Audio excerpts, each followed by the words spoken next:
All right, well, what you can see is thanks all for coming. I'm Brad Leeper with Renovation Architecture. We have offices in Waterloo and Des Moines, and I lead education projects like this across our state. Does it sound okay for you guys? Okay. So I lead our education group with Laura, and we do projects like this across the state and even in some other states. And so this is a community-led process that we've been going through, and tonight we want to get some feedback from you. So I'm going to let my team introduce themselves very loudly, or I can come next to you. I'm Laura Peterson. I'm also with Renovation Architecture. I'm an educational planner, and I've been working with Brad on this process. And like you said, work with communities across the state, primarily with teachers and students, trying to understand what they're looking for in education and maybe how facilities can help and support them. My name is Ryan Ellsworth. I'm with Estes Construction. We are a construction manager out of both the Quad Cities and Des Moines. I'm out of Des Moines. We've been working with your district for about a decade now with some of the assessment sort of work that we've done in the past, as well as the construction of the new middle school. And then we specialize in K-12, so we do schools all over the state of Iowa. So community meetings like this is something that we are a part of a lot. My name is Jerry Gallagher. I work for the Donovan Group, which is a public school communications firm. I'm a partner with both Estes and Renovation, and basically providing factual information to the public when we go through a process like this. All right, thanks everyone. So why are we here? We were asked about a year ago to assess kind of the high school needs and what the future looked like. And I think the school board at the time really was trying to get their head around what is the condition. There's been a lot of issues with the building, and what is the vision for it moving forward. And so when we lead this process, they're all the same. We want to understand kind of where we are as a district in a building, kind of where do we want to be, and we've had hundreds of meetings to kind of get a sense of that for your community, because what we know is that every community that we go to is a little bit different, and it's really about what's right here, not what's right for someone else. And so we've worked really hard to kind of get some of that feedback, and then how do we get there is the last step. So we're going to take you through that process. Like I said, we've been doing this about a year. We have gotten community forums, we've met with students, we've met with all staff, and we have a community-led task force that has been giving us feedback about what they believe is important, and we've had some tough conversations along the way about kind of what's right here. So we're going to take you through that process. Like I said, students, staff, community, we've met with hundreds of people through this process, and so we're going to start with kind of where we are, and Laura's going to kick us off as we trade the microphone.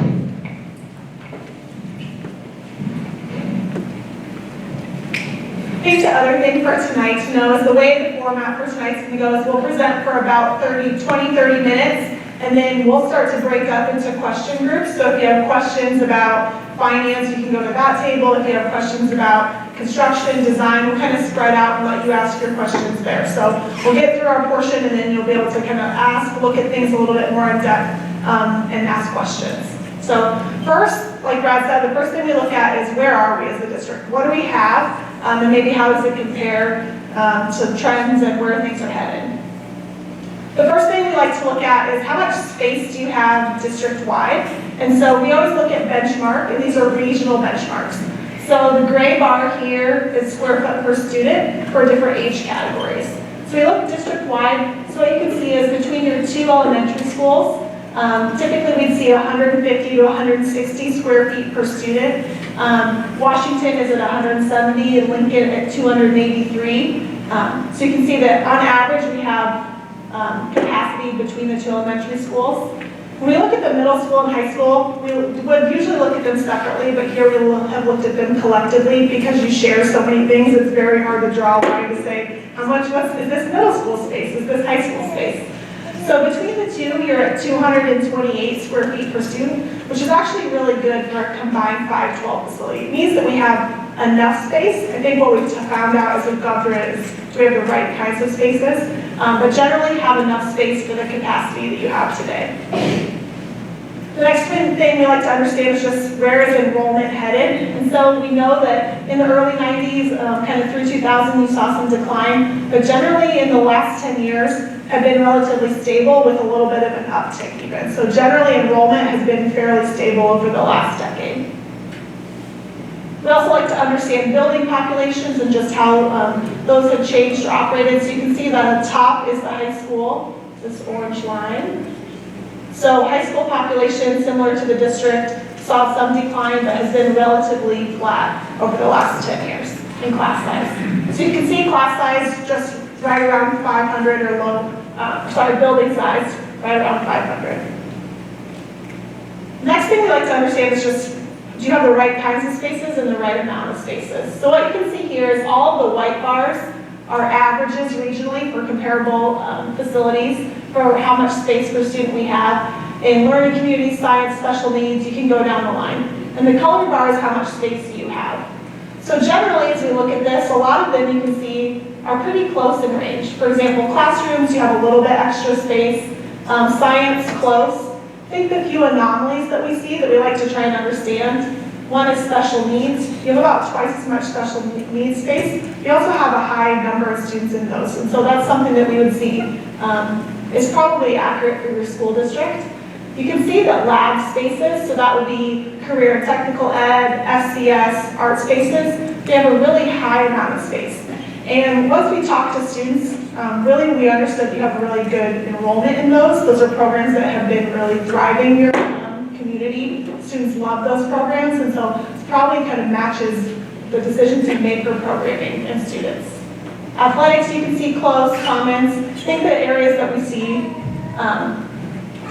that you don't have is typically we would have auditorium on here, we don't have that. But you can see generally that we're just a little bit over or a little bit under each category besides lab space. We also started to dig in and understand overall data. So we did a student survey, understanding how often we use technology in the classroom. I think today we find that students don't even notice if they're using technology or not because they've just been used to it since day one of kind of life. But we asked about lockers, and I think this one's really interesting. We asked students, how often do you use your locker in the school? You can see 98% said never. I think it's really telling to understand what's different about school than maybe when most of us went to school. I used my locker every day. A locker defined my high school experience and my experience of walking down the corridor of a school. And it's just fundamentally a little bit different today. Students aren't using those kinds of spaces. So like Brad said, we did a lot of listening with students and staff early on in this process and just generally wanted to understand what's working in the building and what's not. So just for orientation, it's a little bit light and hard to see. This area down here, my pointer isn't great. This is the middle school and the gym. Hard to miss the circles in the middle of the building. And then here's the space that we're in right now. So what do we hear works well about the building? The office, front office has been air conditioned, generally is working well. We heard great things about the CTE spaces you have back here. They're great big spaces with great access. So the volume of space you have there is good.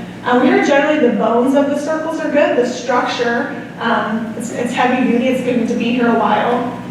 We heard about kind of sacred storage rooms because you don't have a lot of storage throughout the building. We heard great things about the newer science classrooms. Students love that you have kind of the middle of the circles where someone can study and hang out, that you have space like that.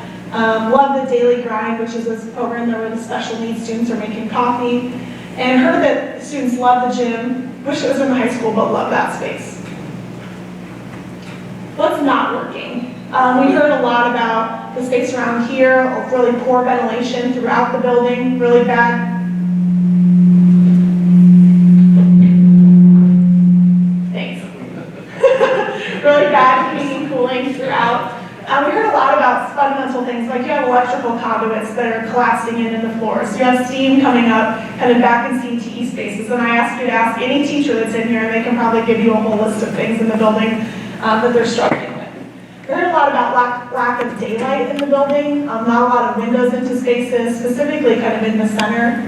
Heard a lot from teachers about the pie-shaped classrooms from the circles and how they're really inflexible for changing classroom layouts. A lot about supervision around the circles. We want to try to keep eyes on students as they move through the building so we can kind of see and break up anything. It's really hard when you have curved corridors around spaces. Trying to see what else. We heard about really poor acoustics between classrooms. Heard specifically about two loud teachers that are next to each other that have to sometimes plan their lessons about who's going to be loud that day. Heard about some of the middle school spaces that are kind of within the high school and how that can be a struggle.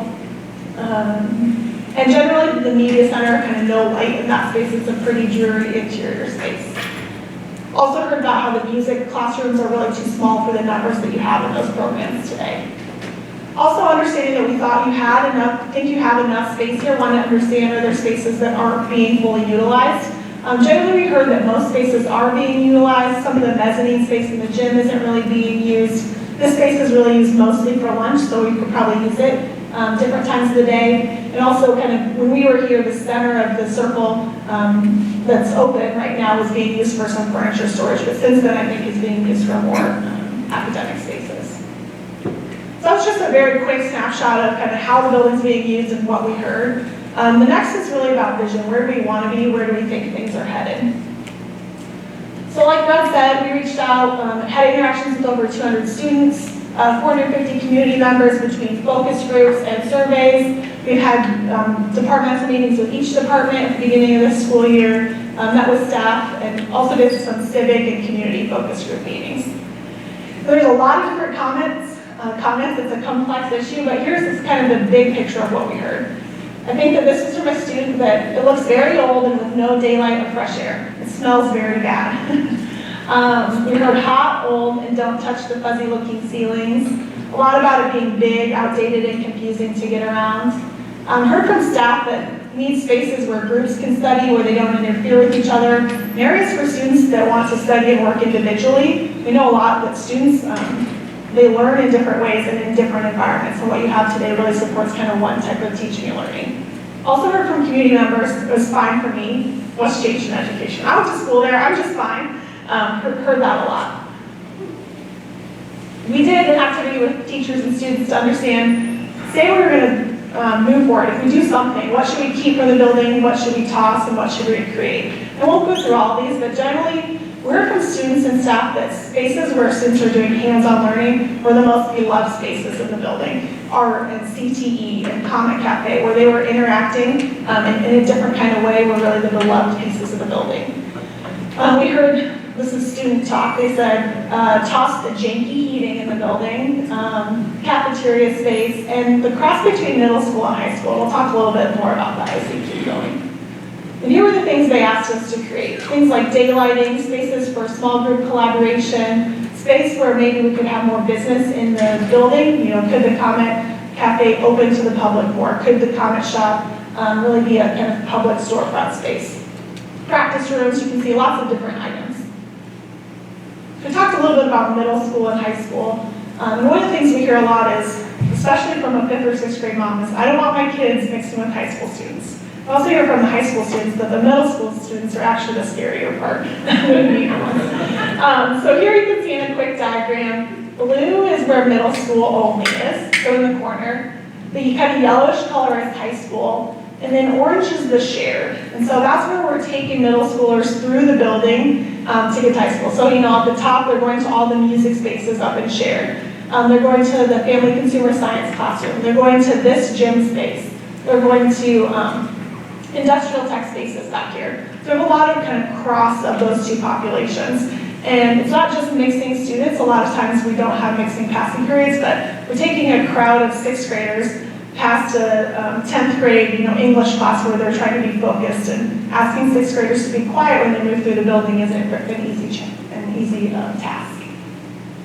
So we said, well, what could it look like moving forward? And so we know that as we work on the relationships, we could have high school, middle school. There are a lot of things that we want to share. There are advantages to sharing some music rehearsal spaces, an auditorium, exploratories for art, tag, special needs spaces, kitchen. There are a lot of efficiencies. So they said, could we work towards a diagram where we had kind of a high school side, a middle school side, and then a shared zone in the middle? We went through with each department and talked about what kind of spaces do you really need moving forward in the future, where do you think teaching and learning is happening. And we'll go through all of these. A lot of them were not big asks. A lot of them weren't asking for more space, as maybe a different kind of space. So you can see generally classrooms, not a lot of growth or science, special needs, see that programming and the number of students needing those services increasing, and so needing more space there. You can see generally media, business, you can see all of these are pretty consistent with the space they have today, but just different types of spaces. I think the biggest area of growth you see, one is the kitchen space. Your kitchen is really very small and undersized for the population you're serving. You can see music, some significant growth there just based off of the success you've had in those programs. An auditorium is not a space that you currently have. Some future athletics additions. I believe that in all the options we're showing today, that kind of growth for athletics is more long-term, not included in the options for today. And then also really some growth in what we call shared resources. So spaces for kind of one-on-one interaction, testing, small group collaboration, space where students can get help. It's really not a lot of spaces that you have today, so starting to bring those into the learning environment. We did a community survey a few months ago that this was out. I won't go through all of it, but we got about 440 responses. I think at the bottom, this is really telling to me. 51% of the respondents believe that the current school buildings in the entire district reflect our values and beliefs about education, but 31% felt that the high school reflected our values and beliefs about education. We asked a few things like, how do you feel the school district should operate upfront cost to build versus long-term cost to operate? And collectively, you can see just leaning a little bit towards long-term cost to operate, but generally the message is that we need to balance those two things. We asked about community having a high level of trust in the school district. You can see just slightly towards disagree. We do this survey all over the state, and I'll tell you that this is pretty consistent, just with generally what we see across the state. Nothing specific to your community, just a kind of general distrust right now. And the last question, is there a recognized need to do something at the high school? 72% of respondents agreed that there was a need to do something. So just kind of an early temperature check for us.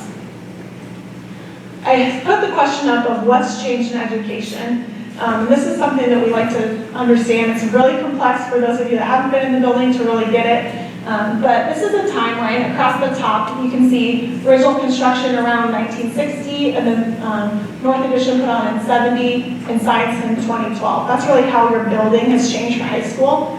And what you see along the bottom is going back to 1900, what we asked the school district to teach was reading, writing, math, and civics.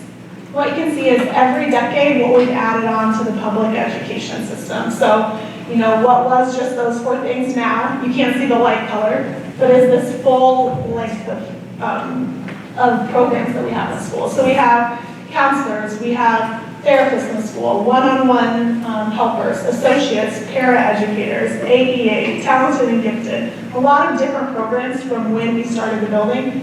So I think that what the message is what's in this list, we can't just do it in the same kind of general classrooms we think that we originally taught reading, writing, math, and civics. School fundamentally looks different, has different people in it. We also know we staff schools differently. Going back to 1970, we've seen an 84% increase in staffing, and a lot of that you can see at the top bar is non-teachers. It's those volunteers, those resource helpers, para-educators, people that we may not even know are in the building that are here every day. So all of this listening, summarize about kind of what are the drivers moving forward? What did we need to focus on as we looked at solutions? One, we heard that we need to reorganize the building so it makes sense. We need to get that kind of high school, middle school, shared working, and programs that want to be next to each other. We heard about adaptability. No one has a crystal ball of where things are headed, but we need something that's maybe more adaptable than the model that you have today. There's a lot of things that we need to fix. There's heating and cooling, things that aren't working, roofs that desperately need replaced on some areas of the building. We heard about disruption. We know construction can be very disruptive to learning, so whatever we looked at needed to minimize distractions and disruption to teaching and learning.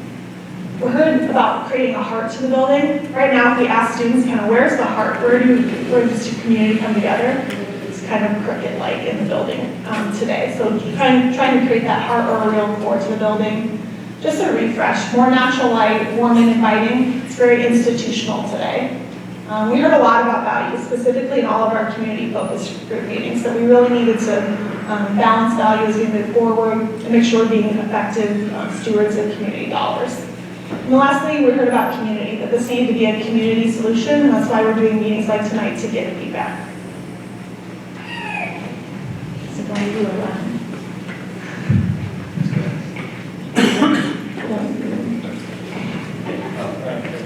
In the one big areas tonight. Maybe you're right.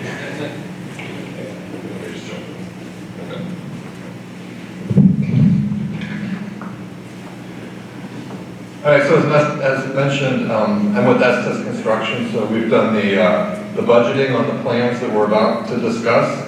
So I just want to talk a little bit tonight about how we establish a budget at this point in the game. So obviously when we have our diagrams and square footage to kind of use, you know, we're not doing itemized budgets yet, you know, we don't know how many cubic feet of concrete, how many square feet of chipboard, we don't know that yet. So what we do is what we call an order of magnitude budget, and so this is really based on two things, the quality and the square footage of the project. Now, quality in school projects do not change a whole lot. You know, we know that we need long-term invested buildings. We don't need the Taj Mahal, but we want something more than a pole barn, right? So being that we work with schools all over the state of Iowa, we have a really good pulse on what school square footage is costing. And we actually work with Envision quite a bit too, so we really understand what those costs are going to be. So really it comes down to square footage. So we use those square footage costs in combination with any assessments that we've done in the past to talk about budget. So how do we control the unknowns, right? We're looking at a year out, probably more, until anything actually gets done for design to be completed. And so, you know, looking into the future is difficult, especially this last year. We've seen some of the highest escalation we've ever seen in construction. It's a really tricky and crazy time. So we really have three ways that we control this. So we have contingency, which is, you know, a varied anywhere from 5 to 10, sometimes 15% of just sort of the total of the budget that we set aside to allow for all the things we don't know, right? And so we hold that to kind of protect some space. We have allowances. Allowances usually come a little later in the game, but what those allow us to do is for certain factors that we know we're going to have, but we don't know how much of, we just sort of set aside X number of dollars and know that we're going to figure that out later, and if we don't need it all, then it'll go back into the budget. And then lastly, escalation, you know. So all of the numbers that you see tonight are based on, well, they're based on assuming a bond referendum happens in March. That's when design would begin. Design would end at the end of next year, which would mean we're escalating to the beginning of 2024 for what we would expect bid costs to be that you'll see in our diagrams tonight.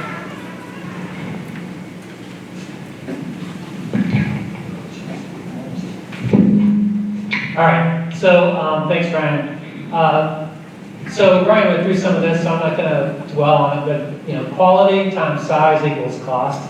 And so we're looking at some of those numbers. What's the project complexity? You know, what's the efficiency of the building? What amenities do we have? What type? All of those have different kind of costs, so we'll go through those. So I want to talk a little bit about budget buckets. What is possible and how does school financing work for a project like this? Because it's a little bit complex. So there's really kind of four potential buckets. The first is a PEPL budget, the physical plant equipment levy, and that's something that you have today. There's about $4 million available in that fund.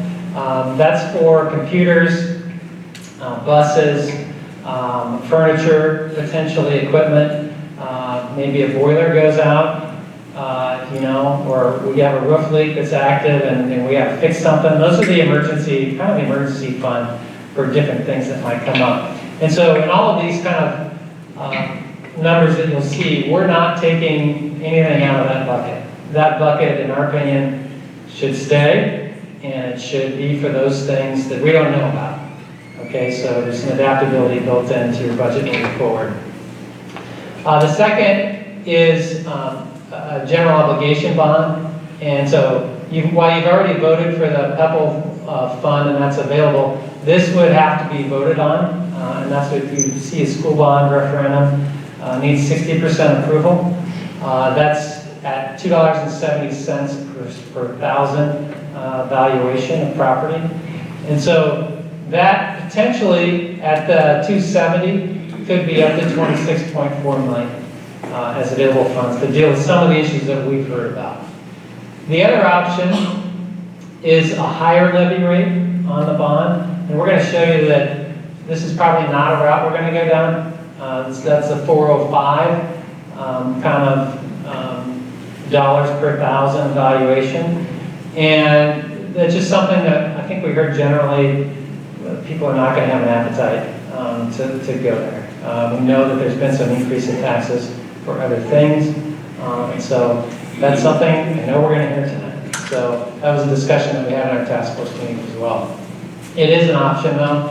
It needs a second vote if you were going to go to that option. So you would vote 1 to raise it to 405, and then to vote and raise the approve the project as well.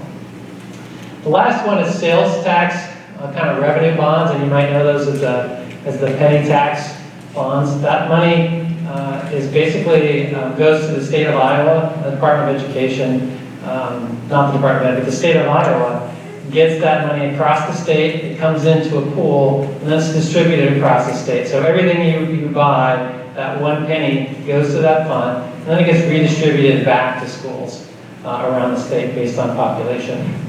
And so that we know is about 13.1 million, and that has already passed statewide approval of that. And so that is money that's available as well. All right, so we have a few options. Really, we're going to show you 3 tonight, and the fourth one is do nothing. Okay, that is certainly an option for what we're doing, but we have some needs here that have been clearly identified. But ultimately, this is your community, and you guys need to decide how do we address these issues most strategically for the future. And so the first option that we're going to show is kind of the fix-it option. We've been through a detailed analysis of kind of what needs to be done here. These are really just essential needs. These are roofs. This building, all the systems are old in the building. We just had, while we were working on a project, steam, like we said, steam coming up through the concrete floor because pipes are breaking underneath the floor.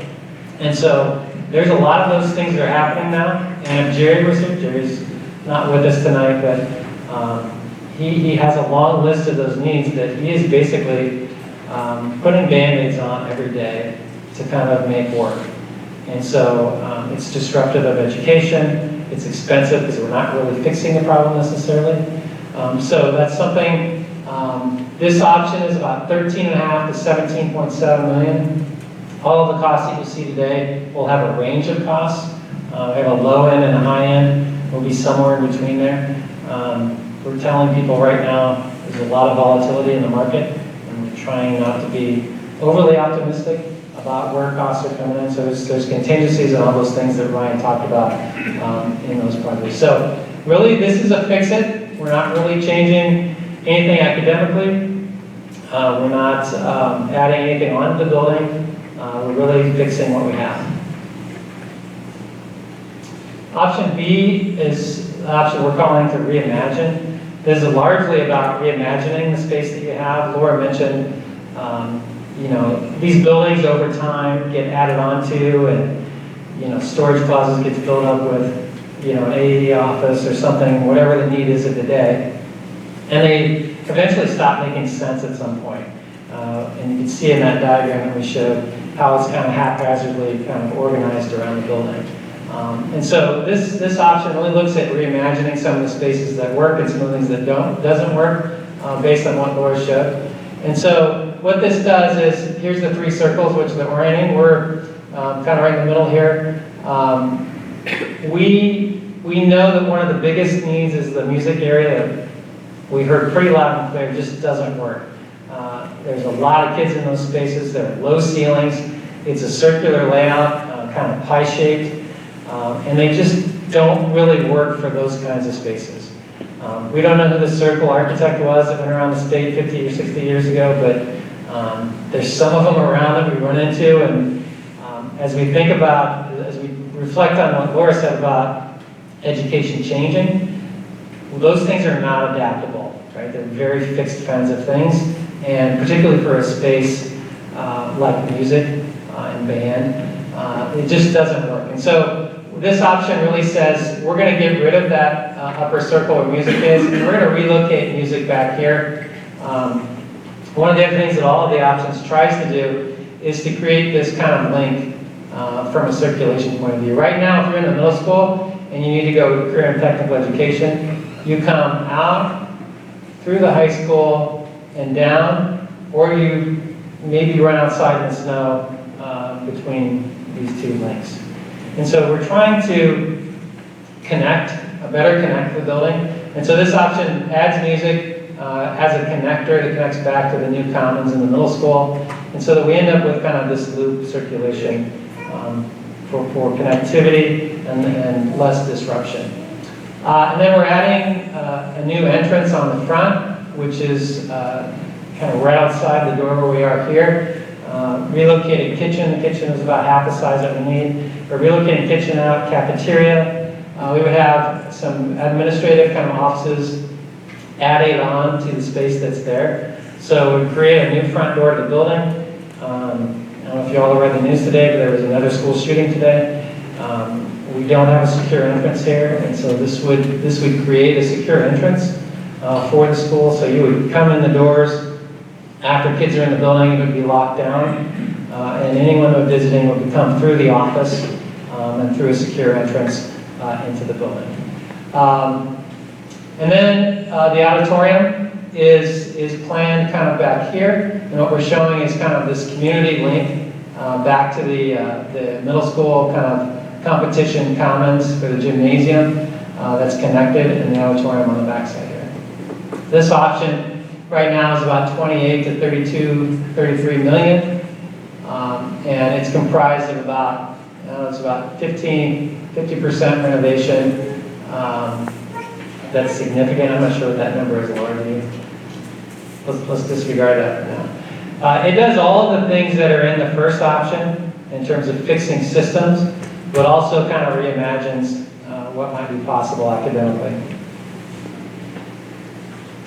All right, so this option in plan view, the entrance is here. So we have a new commons up in front. Kitchen gets serviced kind of from this side of the building. So we get this kind of kitchen commons secure entry at the front of the building. We start to relocate some of the pieces. One of the things we worked through with staff was, could we reimagine the circles? Because the circles are a big challenge, as Laura said. And so when we started looking into it, what you see here is there's kind of an inner hallway right now, and the inner wall of that corridor is really not structural in any way. And so our thought is to really take that out and open up the circle. Right now they are community, they're kind of learning commons, but they're not really connected to the classrooms at all. And so what we see with education today is that we don't just have classrooms, we have the areas outside the classrooms where small groups can meet. They can come together. Maybe there's a staff person out there. But it's this area outside the classrooms where we work together on projects. Because we all have these little kind of phones or computers in our pocket. And more it's about how we interact with each other to solve a problem. And what we do with the information, not just kind of obtaining the information, which, as I look around the room, was what it was about when we were in school, largely.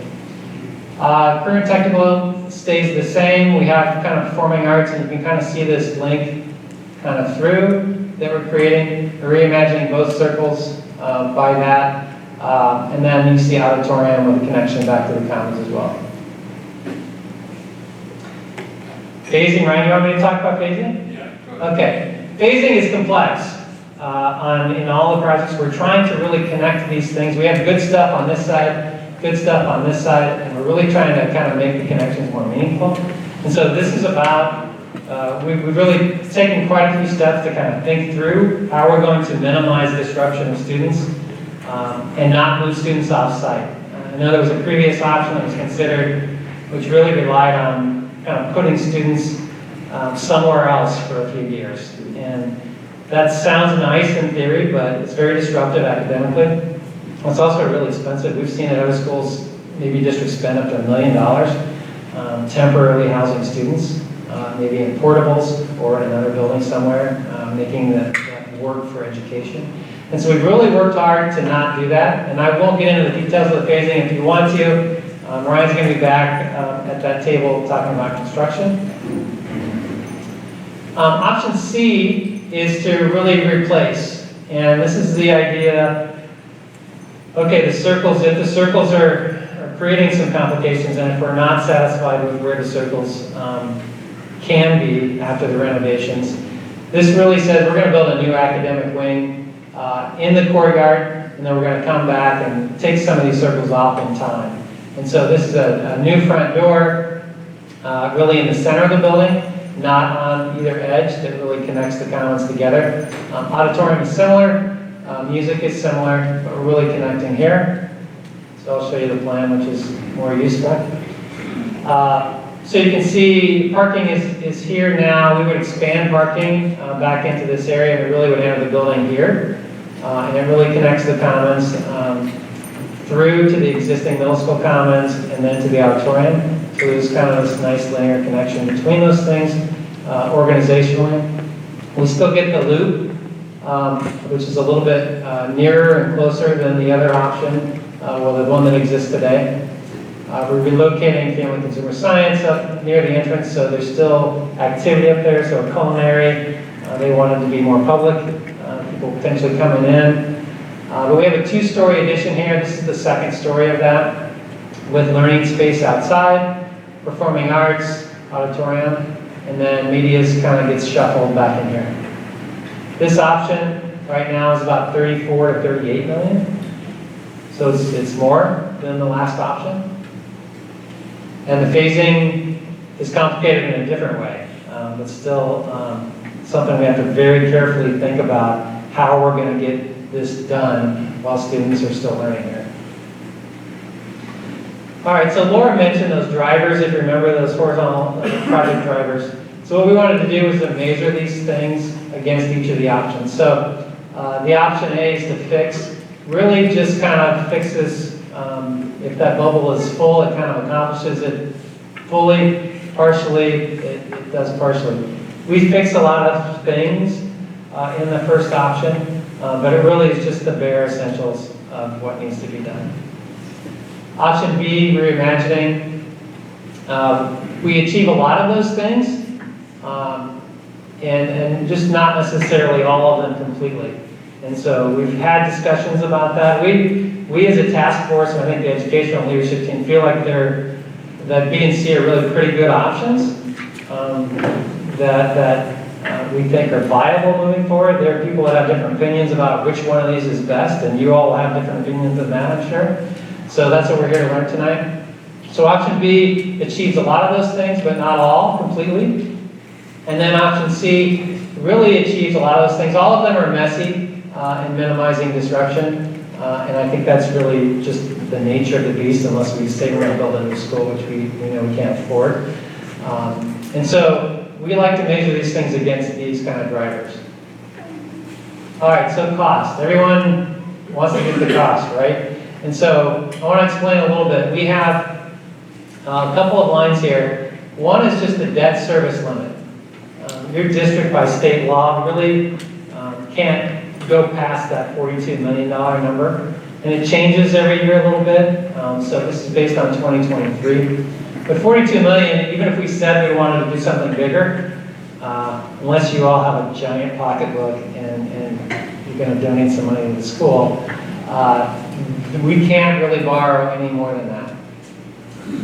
We've had discussions with the district about where is our comfort zone as a district, and what we've heard is that number, and they're working with their bond consultant, taking into account interest rates, inflation, kind of where growth is happening, what students look like moving forward. And we really think that comfort zone is in that kind of $33 million range. We can still get the things done. We still have enough money to do the things that are essential that we might not know are coming up in the future. And so what we look at is the option A is to fix what we have, is within our comfort zone with the auditorium, but it only fixes the most basic needs of the building. Option B, which is the Reimagine option, is really within the comfort zone, and it will really stretch that debt limit if we include the auditorium. Right now, all of these options are showing auditorium with about 50% of the project paid for by the district and 50% of private fundraising. And there's a group out there fundraising now, and they're doing a really good job, and they really feel confident that they can get pretty significant fundraising for the auditorium. And so that's what this is, a private donation, and this is the school portion of that 50% for the auditorium. So we know that kind of stretches our limit. So this range is the low end, high end of that estimate, and then the auditorium is above that. And certainly we could prioritize those in a different way.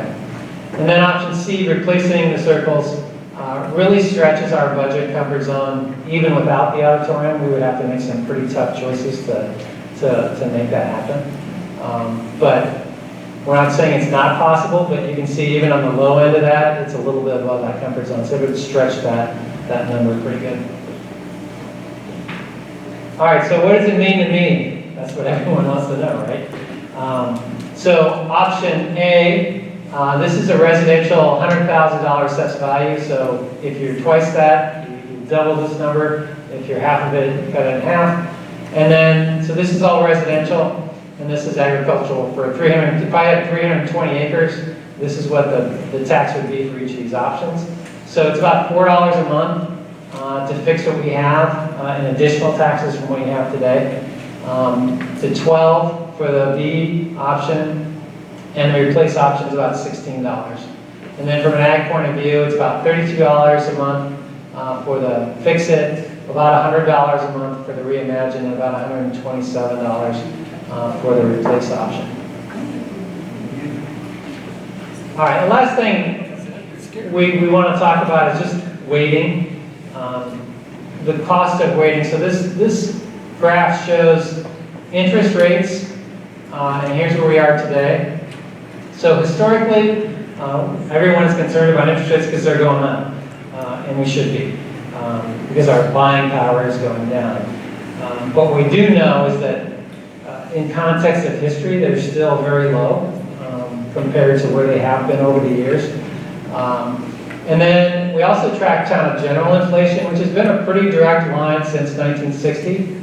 And then the red is, which is the black line. The red line is construction inflation.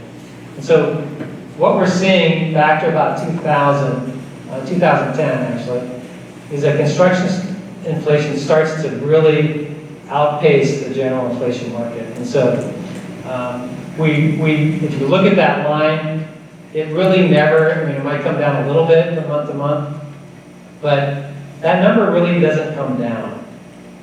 It's always flat. I'm going to get to questions. We're almost, this is the last slide. So what we know is that construction cost and waiting is generally speaking not to your advantage. And if we looked at inflation, and this is at 4% more, is that what we figured it out? On the $33 million kind of comfort zone limit. Every year we wait, we're adding about $1 million to that number, and 3 years is 4.5, 5 years is 7.5. And what I would tell you, we had a discussion earlier about, well, we didn't bond for the middle school. What would it cost then? And we don't have those numbers for you right now, but if we had bonded for that, you know, there's significant savings that would have been realized, probably more in the $10 million range, because we had 21% inflation in construction last year. And so we're all Iowans and we're all conservative with our funds, and we should be. But our message, I think, is that sometimes it pays to wait and other times it doesn't. And when we're talking about construction on the scale that we do on an institutional basis, it often is kind of non-intuitive, but it costs more to wait than it does to kind of fix some of the things that we have. And so we can't predict the future, and if we could, we wouldn't be here talking to you tonight, probably we'd be on a beach somewhere. But those are the trends that we see kind of nationally. All right, Laura, so we're going to break up into groups because we want to get your questions answered, and it's really difficult with this many people. And so we're gonna go into sections, and you can move back and forth based on the one that's important to you. There's a section back there by the big box on the wall that will be construction. If you have questions about phasing and the costs, then you want to go back there, and Ryan's going to man that. And Evan is going to be over in the finance, where the little kids back there, he's going to answer some questions too, I think. Back in the corner by Ryan. And then Laura and I are going to be here talking about kind of more design things. And so if you have questions on this, we're going to be here to answer questions. Can you raise your hand if you're a teacher in the room? In this building? Would you all be willing to kind of sit at a table and answer any questions that they might have about academics and the impact of academics on the building? If you would, come up maybe here in front. Okay, so break out into the area. We also have some slips on the table. If you feel more comfortable writing down a question, do that. And so go to your section and come around to different sections and we'll get your questions answered. I think it'll be easier than a large group kind of question answer. And I will answer yours here.